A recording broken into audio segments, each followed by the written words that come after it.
आज का class 10th का मैथ का तीसरा चैप्टर है दो चर वाले रैखिक समीकरण युग।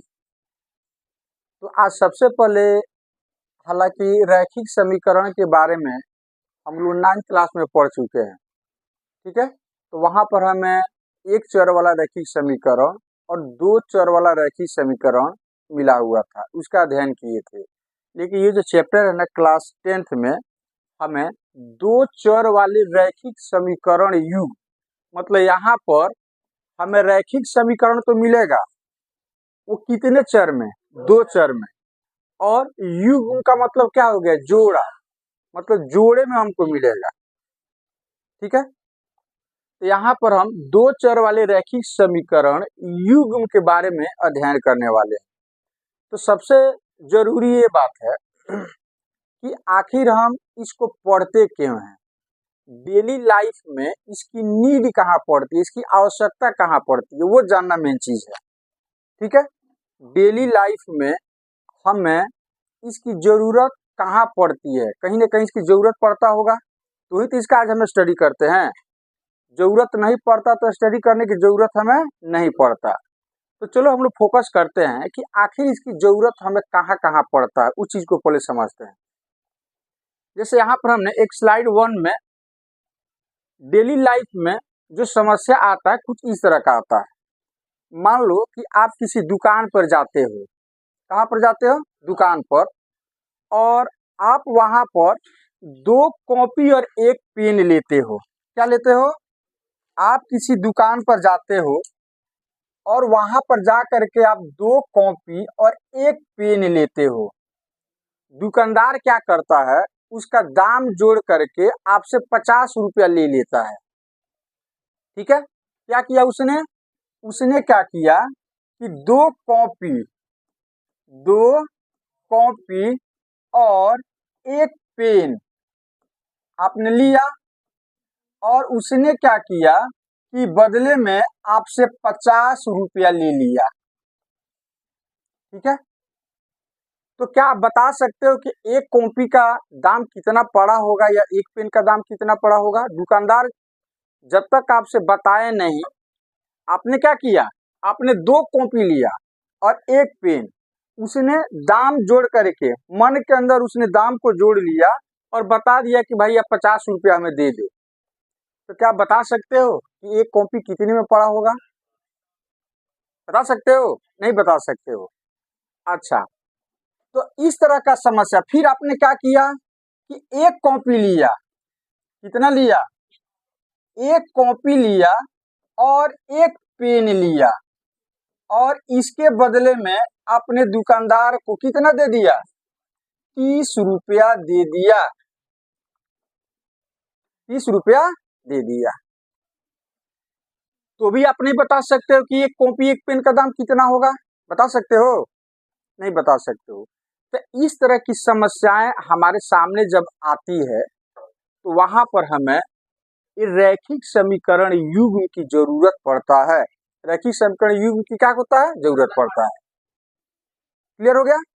तो इस समस्या को हल करने के लिए हम क्या करेंगे, क्योंकि हमें न तो कॉपी का दाम पता है और न ही पेन का दाम पता है। हमको एक कॉपी एक पेन का दाम पता करना है ना, दुकानदार तो हमें बताया नहीं। और हमने क्या किया कि दो कॉपी एक पेन लिया, 50 रुपया दे दिया, और एक कॉपी एक पेन लिया, कितना दे दिया? 30 रुपया। तो आखिर हमें एक कॉपी का दाम कितना होगा, एक कॉपी कितने में पड़ा होगा, एक पेन कितने में पड़ा होगा, इसको जानना तो जरूरी है। क्योंकि आपके घर वाले पूछेंगे या आपका कोई दोस्त मिल गया रास्ते में पूछेगा चलो एक कॉपी कितना पड़ा होगा, तो हमको बता दो, हमको भी लेना है। तो बता पाओगे? नहीं बता पाओगे। तो इस तरह का डेली लाइफ में समस्या आता है। हम लोग जाते हैं कुछ खरीदने के लिए, ऐसा होता है ना कि दुकानदार टोटल जोड़ लेता है और फाइनली आपको क्या करता है? दाम बता देता है। तो हमको पता नहीं चलता है कि भाई एक चीज का दाम कितना पड़ा।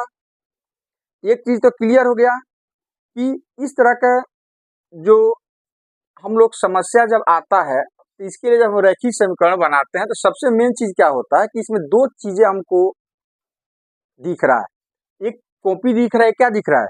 पेन दिख रहा है, और दो शर्त दिख रहा है। कितना शर्त दिख रहा है? दो। एक शर्त ये हो गया और दूसरा शर्त ये वाला हो गया। तो इस समस्या को हल करने के लिए हम लोग क्या करते हैं कि जो चीजें हमें पता नहीं होता है ना, उसका दाम हम कुछ अपने से मान लेते हैं। तो हम क्या करेंगे, मान लेंगे कि चलो एक कॉपी हमें x रुपया में पड़ा होगा और एक पेन y रुपया में पड़ा होगा। इस समस्या को समाधान तो करना है। इस समस्या को समाधान करने के लिए जो दो चीजें हैं जिसका दाम हमें पता नहीं है, तो उन दो चीजों को दाम हम अपने से कुछ मान लेते हैं। तो हम मान लेंगे कि चलो एक कॉपी का दाम, किसका दाम, एक कॉपी का दाम हम मान लेते हैं आपका कितना, x रुपया। चलो यहाँ पर मान लेते हैं। तो हम क्या करेंगे, एक कॉपी का दाम मान लेंगे x रुपया। तो यहाँ पर लिखेंगे माना एक कॉपी का दाम या मूल्य बराबर x रुपया। कुछ ना कुछ तो होगा। तो हम हमेशा जो चीजें हमें पता नहीं रहता ना, x y z, इन चीजों को मानकर चलते हैं। तथा एक पेन का मूल्य बराबर कितना, y रुपया। अब हम क्या करते हैं, ये जो दो शर्त जो दिया है ना, दोनों शर्त से हम इक्वेशन बनाते हैं। दो इक्वेशन बनाएंगे। तो पहला शर्त ये वाला है कि दो कॉपी एक पेन का दाम कितना, 50 रुपया। तो अब एक चीज बताओ, अब तो हमें दाम पता चल चुका, एक कॉपी का दाम कितना है, तो दो कॉपी का दाम कितना, 2x। पता है एक पेन 5 रुपया में लेते हो तो दो पेन के लिए कितना देना पड़ेगा, 2 गुने 5। तीन पेन के लिए 3 गुने 5। चार पेन खरीदेंगे तो 4 गुने 5, ऐसे ही ना जोड़ते हम लोग हिसाब। तो एक कॉपी हमको पड़ा x रुपया में, तो दो कॉपी कितने पड़ेगा, तो दो कॉपी का दाम कितना हो जाएगा, 2x।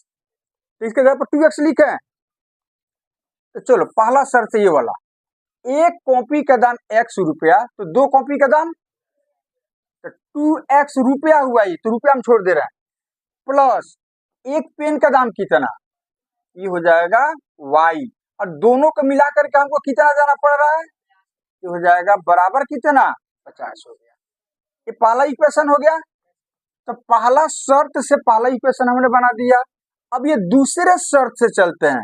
दूसरे शर्त से तो एक कॉपी का दाम कितना है, तो एक कॉपी का दाम कितना है, x रुपया, प्लस एक पेन का दाम कितना, ये हो जाएगा y रुपया। दोनों को जोड़कर हमको कितना देना पड़ रहा है, तो बराबर हो गया 30 रुपया।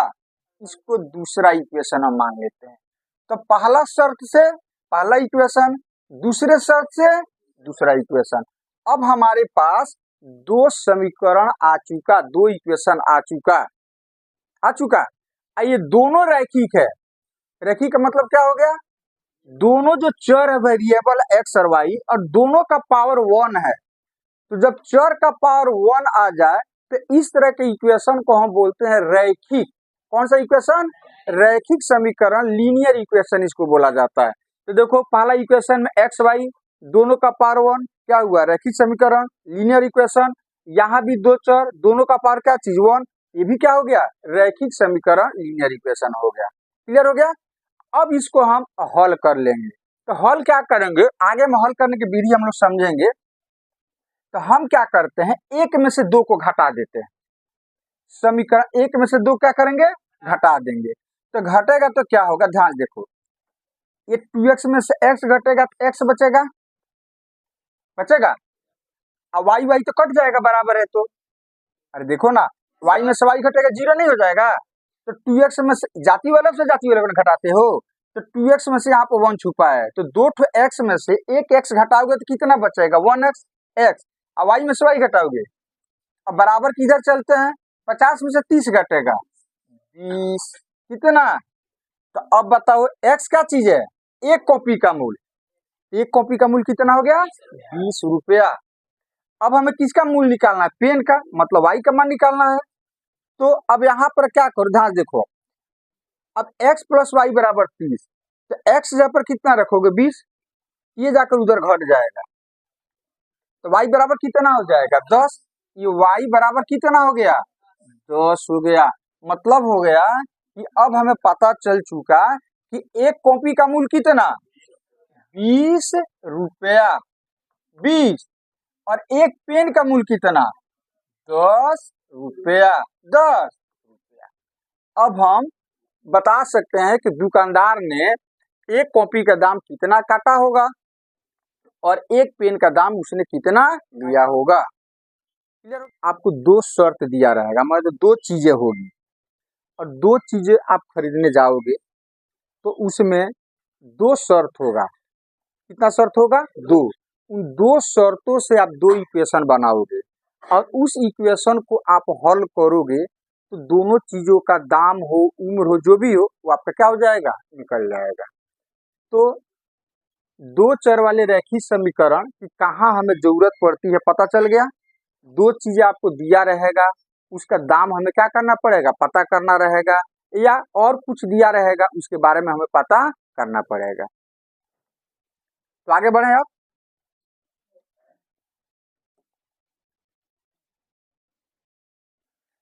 चलो अब हम चलते हैं। ये तो क्लियर हो गया कि इसकी नीड कहाँ पड़ती है, आखिर हम क्यों पढ़ते हैं। जैसे इसका कुछ यहाँ भी आपको नीड हो सकता है कि आप किसी दुकान पर जाते हो, आपके पास है 30 रुपया। कितना रुपया है? 30 रुपया है। और आपको इस 30 रुपया से आपको लड्डू खरीदना है। क्या खरीदना है? लड्डू खरीदना है। क्या खरीदना है जी? लड्डू खरीदना है। और आपको रसगुल्ला खरीदना है। क्या खरीदना है? रसगुल्ला खरीदना है। आपके पास रुपया कितना है? 30 रुपया है। ठीक है। तो घर वाले भेज करके आपको बोलते हैं कि देखो बेटा, जाना तो रसगुल्ला लड्डू रसगुल्ला के दुगुना लड्डू खरीदना। मतलब जितना रसगुल्ला खरीदोगे ना, उसे दो, हाँ, दुगुना आप लड्डू खरीदना। तो उसने शर्त लगा करके भेजा है। पहला शर्त ये रखा है, उसने दो शर्त लगा करके भेजा है। पहला कि रसगुल्ला, लड्डू कितना खरीदोगे? लड्डू कितना खरीदोगे? तो लड्डू जो है आपको खरीदना है रसगुल्ला का दुगुना।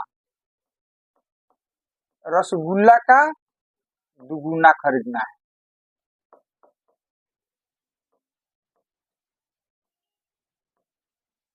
रसगुल्ला का दुगुना खरीदना, ये शर्त लगा करके उसने भेजा है। पहला शर्त ये हो गया। और रुपया कितना आपको दे दिया। अब 30 रुपया में ही आपको ये एडजस्ट करना है। और वो दुकानदार के पास जाता है। किसके पास जाता है? तब बताओ जो कितना लड्डू खरीदेगा, कितना रसगुल्ला खरीदेगा, कि दोनों रुपया, दोनों का जो दाम होगा वो 30 रुपया ही होगा। कितना रुपया होगा? और शर्त है कि जितना लड्डू, जितना रसगुल्ला, लड्डू कितना रसगुल्ला का, यदि रसगुल्ला दो ठो लेगा तो लड्डू कितना? 4। यदि रसगुल्ला 5 यदि दुकानदार देता है, इसके शर्त के हिसाब से उसको लड्डू कितना देना पड़ेगा? 10 देना पड़ेगा।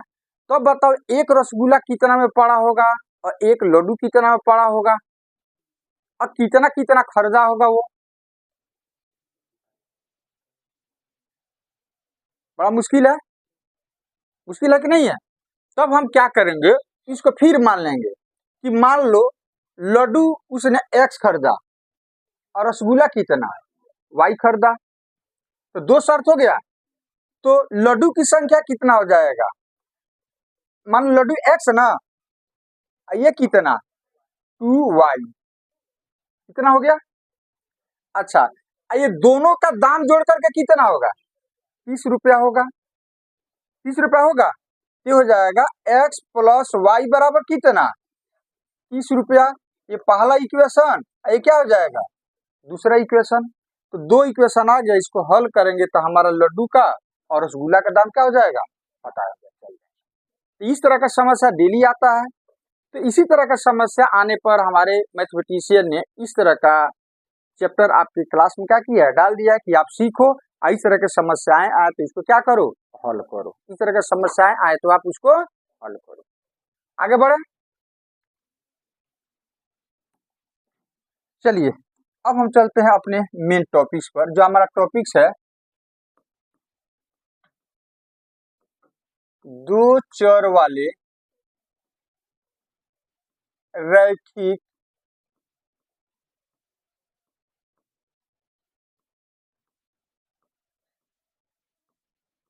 समीकरण युग। समीकरण युग्म। चलो अभी एक करके हम लोग बात करते हैं। सबसे पहले तो हम बात करते हैं कि रैखिक समीकरण क्या होता है। एक ऐसा समीकरण जिसमें चर हो और चर का पावर 1 हो, उस तरह के समीकरण को हम क्या कहते हैं, रैखिक। समीकरण का मतलब क्या होता है कि वैसा बीजीय व्यंजक जिसमें बराबर का चिन्ह हो, उसको हम क्या बोलते हैं, समीकरण। सबसे पहले स्टार्ट करते हैं हम समीकरण। सबको पता है ना समीकरण। समीकरण का मतलब होता है कि वैसा बीजीय व्यंजक जिसमें बराबर का चिन्ह हो, और बराबर किधर भी कुछ राशि हो, बराबर किधर भी कुछ राशि हो, तो इस तरह के व्यंजक को हम क्या बोलते हैं, समीकरण। अब हम बात करते हैं रैखिक। क्या चीज, रैखिक। तो रैखिक का मतलब होता है कि वैसा समीकरण जिसमें चर हो।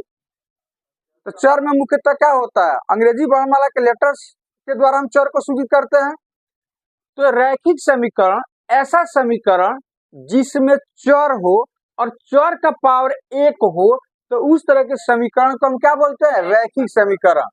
रैखिक समीकरण, ये हमारा हो गया रैखिक समीकरण। जहां देखो इसको हम क्या बोलेंगे, रैखिक समीकरण। रैखिक समीकरण, रैखिक। तो रैखिक समीकरण के कुछ उदाहरण ले लेते हैं। जैसे चर होना चाहिए, चर का पावर लेकिन 1 होना चाहिए। तो हम ले लेते हैं x प्लस 5 बराबर 2। चर का पावर, चर है इसमें, x चर हो गया, चर का पावर कितना, तो कौन सा समीकरण, रैखिक। कौन सा समीकरण, बराबर का चिन्ह, तो इक्वेशन हुआ। इसमें चर का पावर 1 है, तो ये रैखिक समीकरण हो गया। तो पहला हो गया ये वाला। दूसरा हम ले लेते हैं 3x माइनस या बराबर 7। चलो इक्वेशन है, हाँ है, क्यों, बराबर का चिन्ह है, बराबर का चिन्ह है। अच्छा इसमें चर है, पावर कितना है, तो रैखिक समीकरण हो गया। अच्छा चलो तीसरा हम ले लेते हैं 3x माइनस वाई बराबर 7। समीकरण है, क्यों, क्यों समीकरण, बराबर का चिन्ह है। चर कौन है इसमें, एक्स वाई, पावर कितना दोनों का, तो रैखिक समीकरण हुआ। कौन सा समीकरण हुआ, रैखिक समीकरण हुआ। 4 एक और ले लेते हैं 3x plus 2y minus 7 is equal to 0। चलो इक्वेशन है। अच्छा कितने चर है इसमें, दोनों का पावर कितना है, तो रैखिक समीकरण हुआ, रैखिक समीकरण हुआ। तो ये सब जितना एग्जाम्पल हम लिए हैं, ये सब के सब रैखिक समीकरण का एग्जाम्पल है। तो इस तरह के समीकरण आपको कहीं दिखे कि उसमें चर ढूंढना, चर का पावर 1 होगा, तो क्या बोलोगे, रैखिक बोलोगे। अब ध्यान से देखो, हम शुरू में 1 और 2 के बारे में फोकस करते हैं। 1 और 2 पर ध्यान दो, और 3 और 4 पर ध्यान दो। दोनों में कुछ आपको डिफरेंस लगता होगा, कुछ अंतर दिखता होगा। दोनों में कुछ ना कुछ अंतर दिखता है। क्या अंतर दिखता है, हाँ इसमें एक चर 1 वेरिएबल है, ये दोनों में एक चर, देखो x, यहाँ भी x, तो इसमें भी एक तो चर है, वेरिएबल है, इसमें भी एक चर है, वेरिएबल है। इसमें देखो 2 चर है, x भी है, y भी है, x भी है, ये भी रैखिक, ये भी रैखिक, ये भी रैखिक, ये भी रैखिक। बट ये दोनों में क्या अंतर है, ये एक चर वाला रैखिक समीकरण, ये कौन चीज है, 2 चर वाला रैखिक समीकरण है। क्या चीज है, 2 चर वाला। तो लिख दे इसको, तो ये क्या चीज है, ये दोनों है एक चर वाला रैखिक समीकरण। एक चर वाला रैखिक समीकरण, रैखिक समीकरण। क्लियर हो गया। ये क्या चीज है, ये हो जाएगा 2 चर वाला या चर वाले रैखिक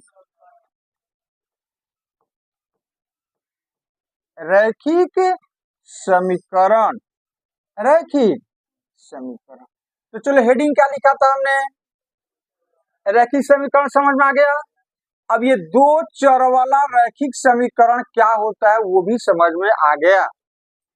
मतलब इस चैप्टर में हमें किस तरह के समीकरण के बारे में पढ़ना है, ये वाला कि ये वाला, इस टाइप का मिलेगा, ये वाला नहीं पढ़ना, क्योंकि हेडिंग चेक कर लो, हेडिंग चेक करो, दो चर वाले रैखिक समीकरण, दो चर वाले मतलब टू वेरिएबल्स में आपको मिलेगा, दो चर में मिलेगा। तो आप जब चैप्टर बनाओगे तो क्या इस तरह का चीजें मिलेगा? नहीं, आपको इस तरह का इक्वेशन मिलेगा, इस तरह का इक्वेशन मिलेगा। अच्छा, अब हम बात करते हैं युग्म। युग्म का मतलब क्या हो गया कि जो आपके प्रश्न में जो दो चर वाला समीकरण मिलेगा, एक नहीं मिलेगा, जोड़ा में मिलेगा, मतलब हमेशा इस तरह से दो दो ठो रहेगा, अकेले नहीं रहेगा। इसीलिए यहाँ पर क्या लिखा हुआ है? युग्म। क्या चीज? युग्म। मतलब इस चैप्टर में हमें दो चर वाला रैखिक समीकरण मिलेगा, इस तरह का इक्वेशन मिलेगा, वो भी एक नहीं दो मिलेगा। युग्म का मतलब क्या होता है? पेयर। युग्म पेयर में मिलेगा, युग्म में मिलेगा, जोड़ा में मिलेगा। क्लियर हो गया? आगे बढ़े अब। तब तो हेडिंग के हिसाब से आपको समझ में आ गया कि दो चर वाला रैखिक समीकरण का मतलब क्या होता है, और चूंकि हमें दो दो करके पढ़ना है, मतलब युग्म के रूप में उसे पढ़ना है। तो चलो आगे बढ़ते हैं हम। अब हम क्या करते हैं कि एक इक्वेशन लेते हैं। क्या करते हैं? एक इक्वेशन लेते हैं दो चर में।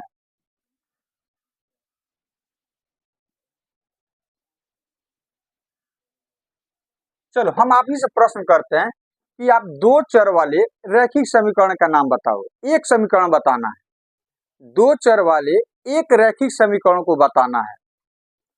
तो कोई विद्यार्थी कहेगा, मान लो कि हम इससे पूछ रहे हैं, मान लो हम इससे पूछ रहे हैं, हम इससे पूछ रहे हैं कि दो चर वाले रैखिक समीकरण बताओ। इसके अगल बगल में ये सब बैठा हुआ है, इसके अगल बगल में ये सब क्या है? बैठा हुआ है। हम पूछते हैं किसी एक से, तो ये किसी एक से पूछते हैं, तो ये फटाक से जवाब देता है। थोड़ा सा ये अपने आप को तेज समझता है, इंटेलिजेंट समझता है। ये फटाक से जवाब देता है, सर आप इस ये वाला लिख दीजिए, जल्दी से लिखिए, नहीं तो कौन खड़ा होकर के और बोल देगा हाँ सर मेरा वाला लिखिए। ये जल्दी से बोल दिया, तब तक ये खड़ा होता है, ये कहता है सर इसी का क्यों लिखिएगा, आप मेरा वाला लिखिए। ये बोलता है ये वाला बोलता है ये वाला। ठीक है, तब तक ये भी ये कहाँ कम रहने वाला है, ये भी बोलता है कि सर इसका क्यों लिखिएगा, सर मेरा वाला लिखिए। हम बोल रहे हैं वो लिखिए, तो वो बोलता है कि सर 5x + 2y बराबर आप 9 लिख दीजिए। अब हम किसका बात मानेंगे? सबका सही है, गलत है किसी का? हमारा प्रश्न यही ना था कि आपको दो चर वाले एक रैखिक समीकरण को बताना है आपको। तो इसने फटाक दे उठ करके ये बता दिया, इसने ये बताया, इसने ये बताया। अब दोनों तीनों का सही है, हमको कोई एक ही लिखना है। अब इसकी बात मानेंगे तो दोनों झगड़ा करेगा, रास्ते में घेर लेगा, और इसकी बात मानेंगे तो ये दोनों घेर लेगा। अब क्या करेंगे बताइए, क्या करेंगे? हम एक ही लिखना है ना, तो तीनों का बात कैसे मानेंगे? हमको कोई एक ही लिखना है, एक ही का सिलेक्शन करना है। क्या उपाय है? क्या उपाय है? हाँ, इसका हम मानक रूप तैयार करेंगे, न तेरा न मेरा। नहीं, इसका क्या तैयार करेंगे? मानक रूप, एक व्यापक रूप, इसका हम जनरल फॉर्म तैयारी करेंगे, जिसपे किसी का झगड़ा नहीं होगा। तो व्यापक रूप में हम क्या करते हैं, ध्यान से देखो यहाँ पर, हालांकि बहुपद में आपको हम बता चुके हैं। सबसे पहले ये चीज पता करो कि ये तीनों में कॉमन क्या चीज है, जो तीनों में हो। तो एक्स और वाई तीनों में है। तो हम क्या करते हैं, ये तीनों को हटा देते हैं, कहते हैं कि जाओ लुलवा तुम तीनों को हटा देते हैं, ना झगड़ा रहेगा ना झगड़ा तुम लोग करेगा। तो हम यहाँ पर लिख देते हैं एक्स तीनों में है, और वाई भी है, तो प्लस बीच में लगा करके लिख देते हैं। ठीक है। अच्छा, अब हम क्या करेंगे, हम देख रहे हैं कि इसमें x का गुणांक 2 है, इसमें x का गुणांक 3 है, यहाँ पे x का गुणांक क्या है? 5 है। तो गुणांक अलग अलग है, तो जो अलग अलग रहता है ना, उसको हम क्या करते हैं, अंग्रेजी वर्णमाला के छोटा लेटर जो होता है ABC, इस तरह से मान लेते हैं। तो हम देख रहे हैं कि x का गुणांक बदल रहा है, तो x के गुणांक को हम क्या करेंगे, a, और y का भी गुणांक बदल रहा है, तो यहाँ पर मान लेंगे b। अच्छा, देख रहे हैं कि इसमें जो बिना एक्स वाई वाला है वो भी अलग अलग है, किसी में 7 है, किसी में 9 है, ये भी बदल रहा है, तो इसको हम मान लेंगे c। अब c इधर लिखो या इधर लिखो कोई फर्क नहीं पड़ता है, तो प्लस c बराबर 0। अब बताओ कि अब ये दो चर वाला रैखिक समीकरण हुआ कि नहीं हुआ। अब तो कोई झगड़ा नहीं करेगा, ये बोलेगा सर मेरा वाला, हम कहेंगे जाओ ना तुम 2 यहाँ पर लिख देना, तुम 3 यहाँ पर लिख देना, 7 -7 यहाँ पर लिख देना, तुम्हारा भी आ जाएगा। ये कहेगा तो हम बोलेंगे जाओ तुम 3 अपना यहाँ पर लिख लेना, -2 यहाँ पर लिख लेना और -7 यहाँ पर लिख लेना, इसका भी झगड़ा खत्म। तो ये हो गया हमारा दो चर वाला रैखिक समीकरण का मानक रूप। कौन सा रूप हो गया, जनरल फॉर्म हो गया, मानक रूप, स्टैंडर्ड फॉर्म हो गया, ये हो गया मानक रूप हो गया, या इसी को बोलते हैं व्यापक, क्या बोलते हैं, व्यापक रूप बोलते हैं, व्यापक रूप इसको बोलते हैं। अच्छा एक चीज बताओ, यहाँ पर इसमें चर कौन है, एक्स वाई।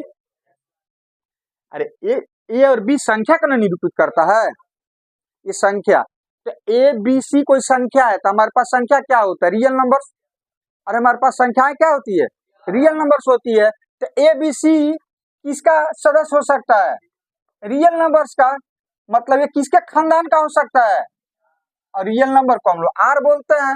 आइए सूचित करता है खानदान को, किसको, किसके खानदान, आर के। आर क्या चीज है, रियल नंबर, मतलब बोलेंगे कि A B C belongs to real number, मतलब ये आर के खानदान से बिलोंग करता है। तो आर के खानदान में तो 0 भी आता है, नहीं आता है, तो भाई जब यहाँ पे कोनो 0 लिख दिया, यहाँ पे 0 लिख दिया, तब तो क्या होगा, तो दो चर वाला रैखिक समीकरण होगा, तो हम बोलेंगे भाई खानदान तो चलेगा आर का, लेकिन आर के खानदान में से ये ए और बी ये 0 नहीं होना चाहिए, ये 0 नहीं होना, यदि 0 हो गया तब तो फिर आपका दो चर वाला रैखिक समीकरण रैखिक समीकरण नहीं हो पाएगा। क्लियर हो गया। अब आपसे कोई पूछता है कि चलो दो चर वाले रैखिक समीकरण का व्यापक रूप क्या होता है, जनरल फॉर्म क्या होता है, क्या कहोगे, X plus B Y plus C बराबर 0। याद हो गया, किनको किनको याद नहीं हुआ, सबको याद हो गया, पूछे, बोलिए।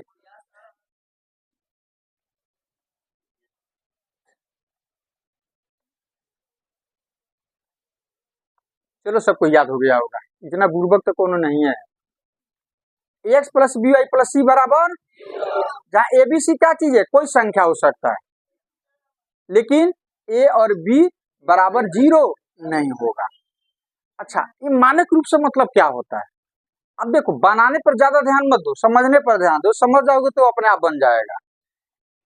आखिर हम इसके जगह पर ये चीज क्यों लिखते हैं, मतलब हम आपके अंदर एक पिक्चर तैयार करते हैं कि किस, जैसे कैसे बार बार बताते हैं ना आपको कि हाथी, जैसे ही बोलते हैं तो क्या आता है आपके दिमाग में, पिक्चर आता है।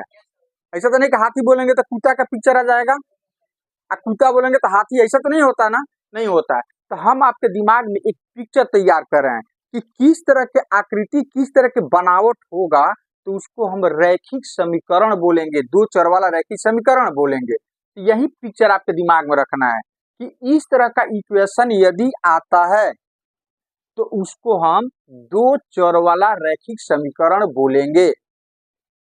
पिक्चर याद हो गया। तो दो चर में क्या मुख्यतः एक्स और वाई होना चाहिए, अब पावर क्या होना चाहिए, 1। अब इसे तुलना करो, कहीं भी कुछ आता है, हाथी छोटा बड़ा भी तो होता है, तो दिमाग में क्या रहता है कि चलो छोटा या बड़ा, इस तरह का चीजें है तो हम उसको हाथी बोलते हैं। हाथी का बच्चा भी तो छोटा होता है कि नहीं होता है, भैंस के बच्चा के जैसा होता है, तो क्या भैंस का बच्चा उसको बोलते हैं, हाथी ही बोलते हैं, क्योंकि पिक्चर कुछ न कुछ हमारा दिमाग अंतर करके बैठा है, नहीं बैठा हुआ है। तो उसी तरह से मान लो कि यहाँ पर हम लिख देते हैं 3x + 7y बराबर 8, तो देखो तो इससे मिलता जुलता है कि नहीं है, अरे इससे मिलता जुलता है, ये पिक्चर बैठा है तो बता सकते हो यार, ये जब रैखिक समी इसको जब हम दो चर वाला रैखिक समीकरण बोलेंगे तो यही चीज तो यहाँ भी है, यहाँ भी x है, यहाँ भी x है, यहाँ भी y है, यहाँ भी y है, ये भी बदल गया तो बदलने से कोई फर्क नहीं पड़ता है।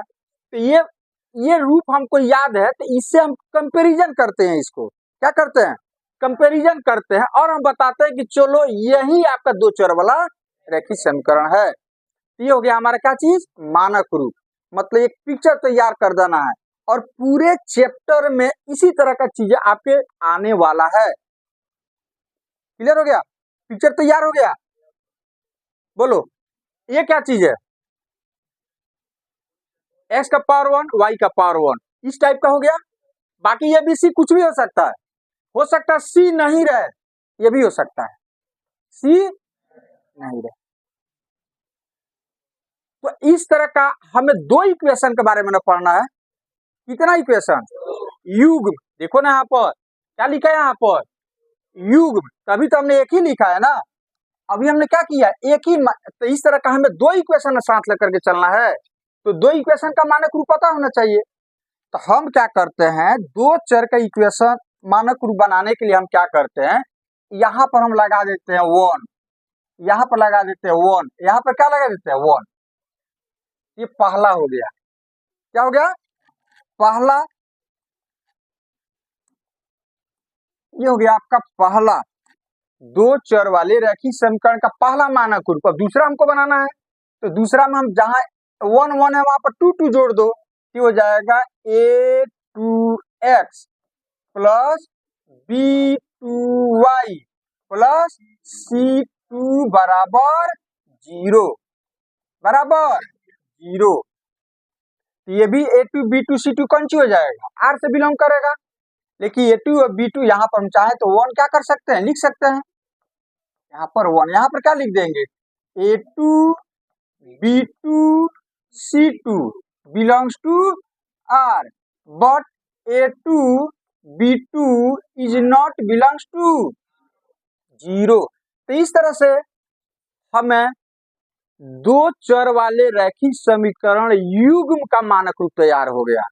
तो पहला इक्वेशन मिलेगा, इसकी तुलना हम इसे करेंगे, दूसरा इक्वेशन मिलेगा, उसकी तुलना हम इससे करेंगे। तो यदि आपसे कोई पूछे कि दो चर वाले रैखिक समीकरण का मानक रूप, तो एक पूछेगा तो ax plus B Y plus C बराबर 0, और दो का पूछे तब क्या करोगे, a1x plus b1y plus c1 बराबर, और दूसरा क्या होगा a2x plus b2y plus c2 बराबर।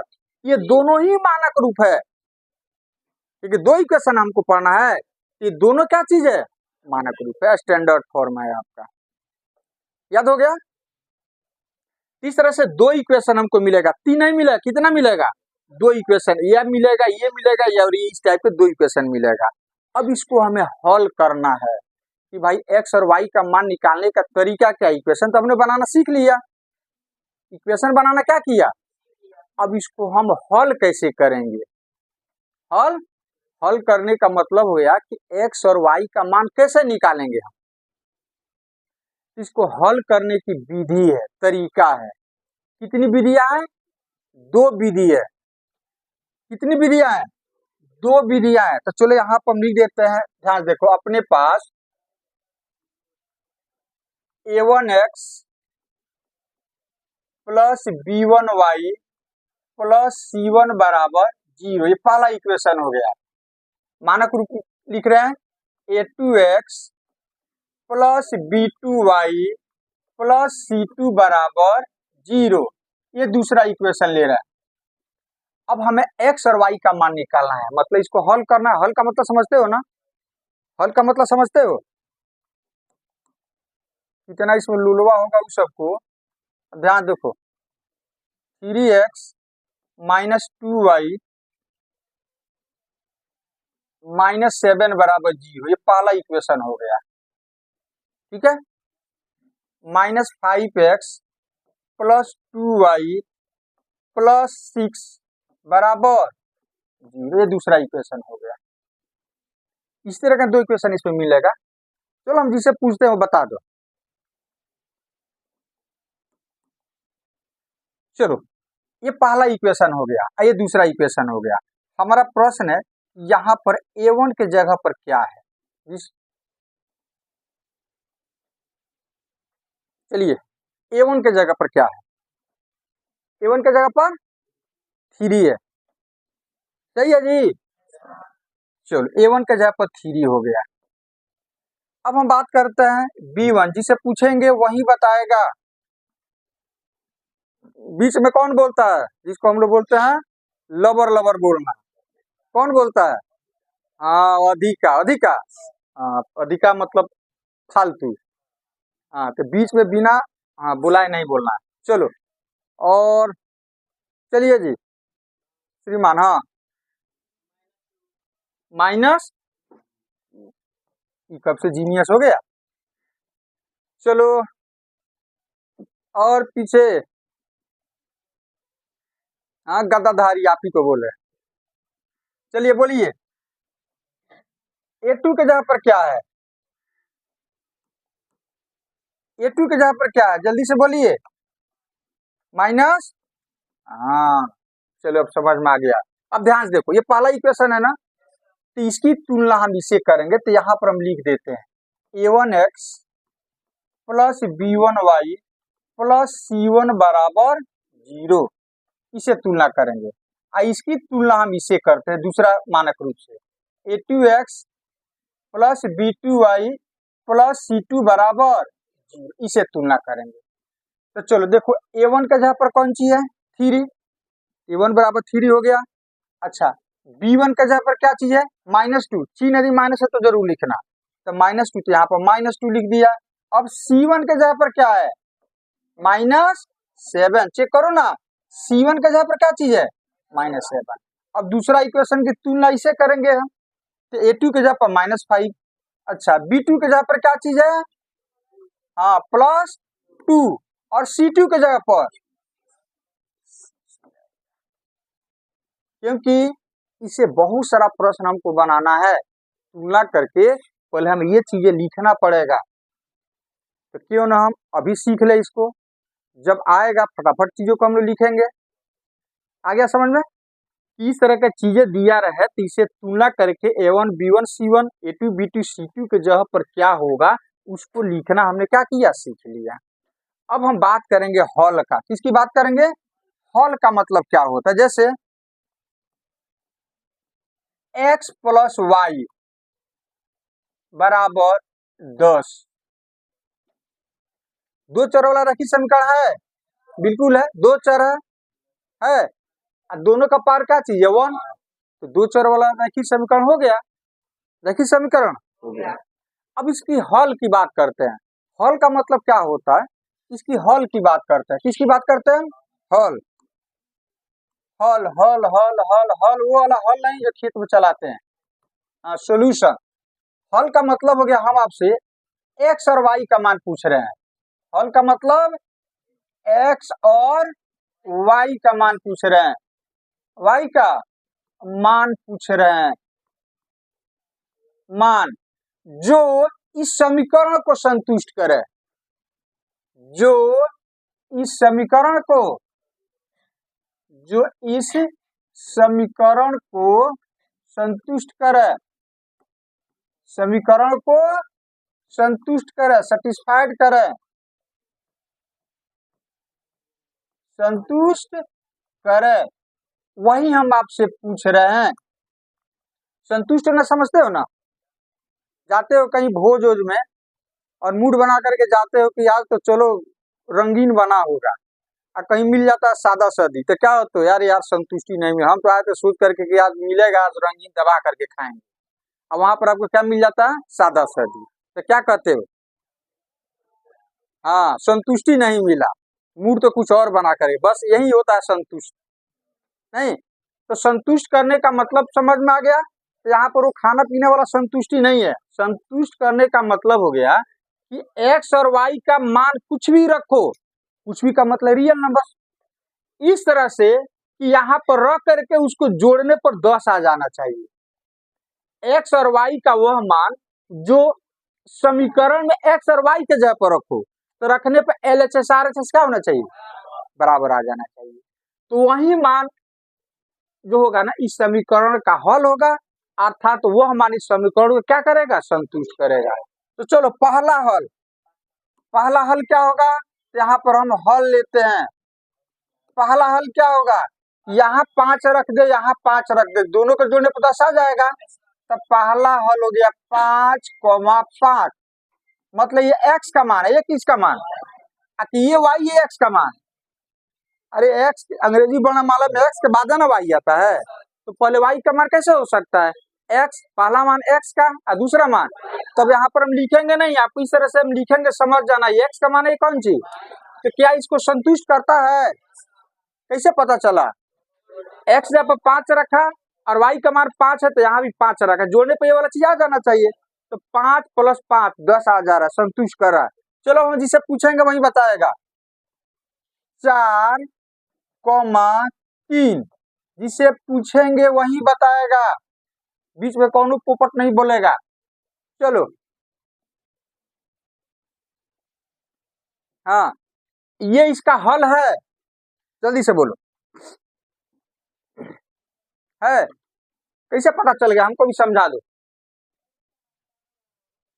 3 होगा, तो x के जगह पर क्या लिखोगे, 4। पहले इक्वेशन को लिख दें, तो चलो लिख देते इक्वेशन को, x + y = 10, x जगह कितना 4 और y के जगह पर 3,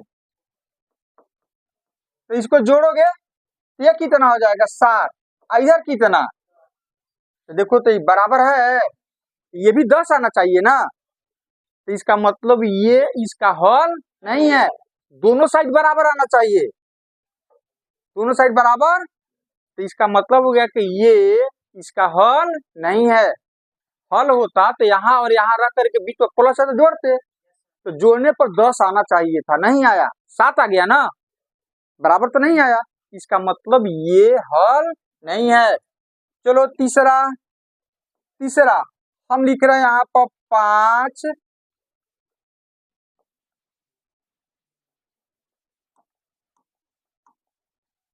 चलो यहाँ पर मिले 12, -2, जिससे पूछेंगे वही बताएगा,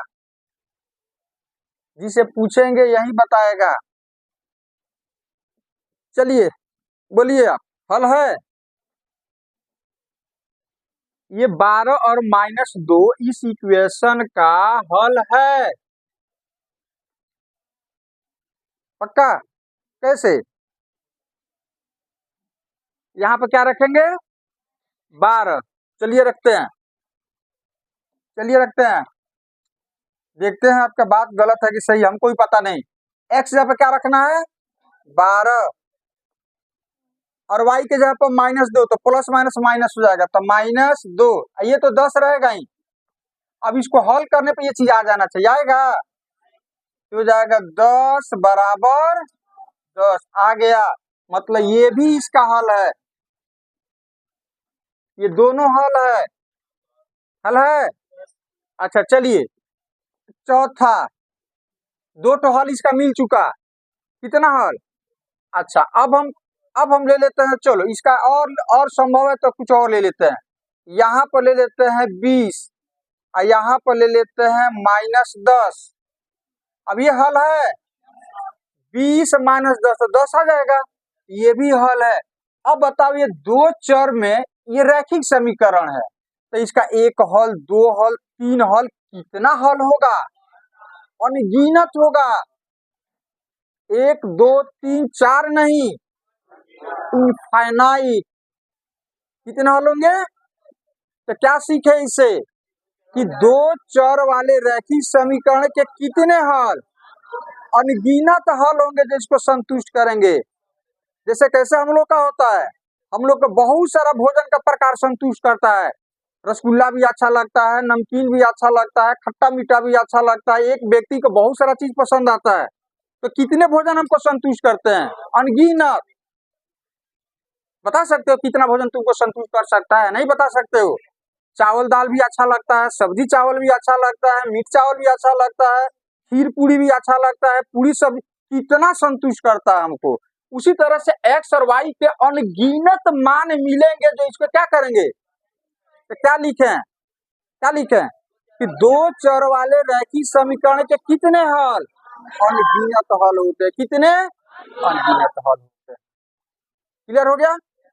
तो हमें तो एक का नहीं पढ़ना, इस तरह के दो समीकरण को पढ़ना है। तो इस तरह से जब इस तरह के दो समीकरण हमको मिलेगा तो उसको हल करने की विधियां कितनी होती है वो हम लोग नेक्स्ट क्लास में जानने की कोशिश करेंगे।